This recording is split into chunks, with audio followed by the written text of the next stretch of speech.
سب سے پہلے یہ والی ویڈیو دیکھیں۔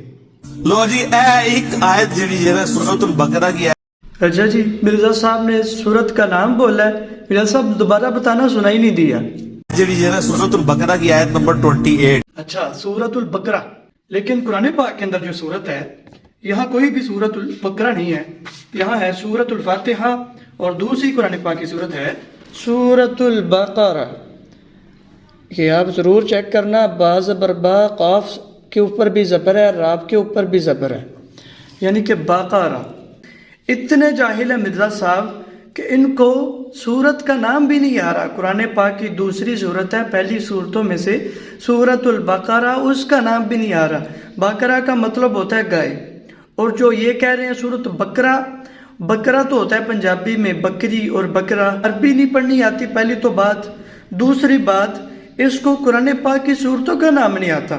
کبھی مرزا صاحب حدیث نمبر غلط بتا دیتے ہیں، کبھی صحیح حدیثیں بیان کر دیتے ہیں، کبھی عبارت ہی نہیں پڑھتے، بلکہ عبارت تو پڑھتا ہی نہیں، عربی تو آتی ہی نہیں، اور اس کے بعد کبھی قرآن پاک کی آیت کوئی اور ہوتی ہے، آیت نمبر کوئی اور بتا رہے ہوتے ہیں۔ اب تو حد ہی ہوگی، قرآن پاک کی سورتوں کا بھی نام نہیں آ رہا۔ اتنے جاہل ہے کہ عربی بھی نہیں پڑھنی آ رہی، قرآن پاک اوپر سے دیکھ کر پڑھنا نہیں آ رہا، اور چلے ہیں کہ دین کے ٹھیکیداری لینے، علماء کے خلاف بھونکنے اور صحابہ کرام کے خلاف بھونکنے۔ اور تم کون ہوتے ہو جاہل انسان؟ حضرت امیر معاویہ رضی اللہ تعالیٰ عنہ کے خلاف بھونکتے ہوئے، اور تم کون ہوتے ہو جاہل انسان علماء کرام کے خلاف بکواس کرنے والے؟ اگلی ویڈیوز میں بتاؤں گا۔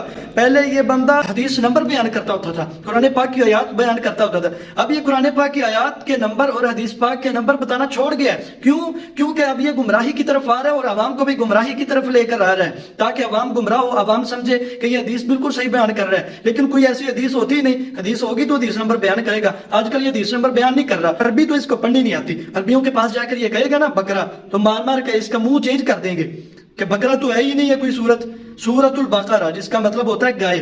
اور دوسرے مقام پر میں آپ کو دکھاتا ہوں، قرآن پاک کی آیت ہے 67 نمبر، یعنی کہ 67 نمبر آیت ہے۔ اللہ پاک فرماتے ہیں وَإِذْ قَالَ مُوسَىٰ لِقَوْمِهِ إِنَّ اللَّهَ يَأْمُرُكُمْ أَن تَذْبَحُوا بَقَرَةً، یہاں پر بھی قاف کے اوپر زبر ہے، بقرہ۔ جہاں پر بھی قرآن پاک میں بقرہ کا لفظ آیا ہے، اس کاف کے اوپر زبر ہے، بقرہ، یعنی کہ گائے۔ بقرہ کا مطلب عربی میں گائے ہوتا ہے۔ اس بندے کو عربی تو آتی نہیں، اردو میں ایسے بکواس کرتا رہتا ہے، کبھی صحابہ کرام کے خلاف، کبھی علماء کرام کے خلاف۔ تو ایسی بکواس اس کی کون سنے گا جب عربی نہیں اس کو آتی؟ اردو میں قرآن و حدیث اس کے امی پر نازل ہوا ہے یا اس کے ابو پر نازل ہوا ہے؟ ابو تو اس کا بھی ڈیسائیڈ ہی نہیں ہوا، امی تو ہے نا، کیا امی پر نازل ہوا ہے یہ قرآن و حدیث اردو کے اندر، یا عربی کے اندر نبی کریم علیہ السلام پر نازل ہوا ہے؟ ہاں، قرآن و حدیث عربی میں نازل ہوا ہے۔ قرآن و حدیث جو عربی جانتا ہوگا اس کو ہی قرآن و حدیث کی سمجھ آئے گی، جس کو عربی نہیں آتی اس کو قرآن و حدیث کیا آئے گا؟ جس کو عراب لگے ہوئے، اوپر زبر زیر پیش لگے ہوئے، مد شد لگے ہوئے بھی اس کو پڑھنی نہ آئے، اس کے جاہلیت کے کیا کہنے؟ ہمارے مدرسے میں چھوٹے سے بچے سے جا کر پوچھ لو گے نا کہ بیٹا یہ کیا ہے، عراب لگے ہوں گے تو وہ بتائے گا کہ یہ سورۃ البقرہ ہے، بقرہ نہیں ہے۔ جو اس نے ضعیف حدیثیں بیان کی ہیں، اس نے بالکل من گھڑت بکواسات کی ہیں، حضرت امیر معاویہ رضی اللہ عنہ کے بارے اور باقی صحابہ کرام کے بارے میں اس نے بکواسات کی ہیں، اور علماء کرام کے خلاف بکواسات کی ہیں۔ جو علماء کرام حدیث نمبر آیت نمبر بھی بتاتے ہیں اور ساتھ عربی کی آیت نمبر حدیث نمبر نہ بھی بتائیں تو عربی کی ساتھ عبارت ضرور پڑھتے ہیں، اور کبھی ان کی کوئی غلطی بھی نہیں آئی۔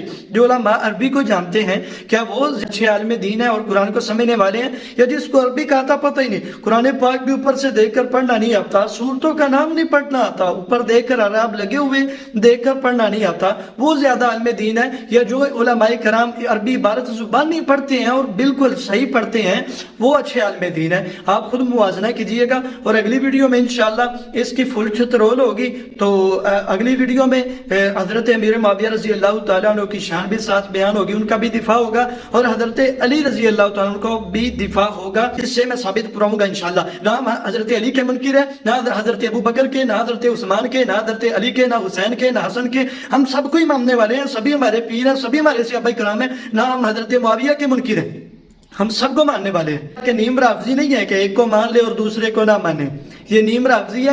اگلی ویڈیو میں انشاءاللہ جو اس نے بکواسات کی ہے اور من گھڑت روایات بیان کی ہیں اس کے بارے میں مکمل بتاؤں گا، اور حضرت امیر معاویہ رضی اللہ عنہ کی جو اس نے بکواسات کی ہے ان کے بارے میں مکمل عبارت کے ساتھ، مکمل سند کے ساتھ، عربی عبارت کے ساتھ، اور آیت نمبر حدیث نمبر آپ کو بتا کر انشاءاللہ اس کی فل چترول ہوگی قرآن و حدیث کے ساتھ۔ تو انشاءاللہ ہمارے ساتھ جڑیے رہیے گا۔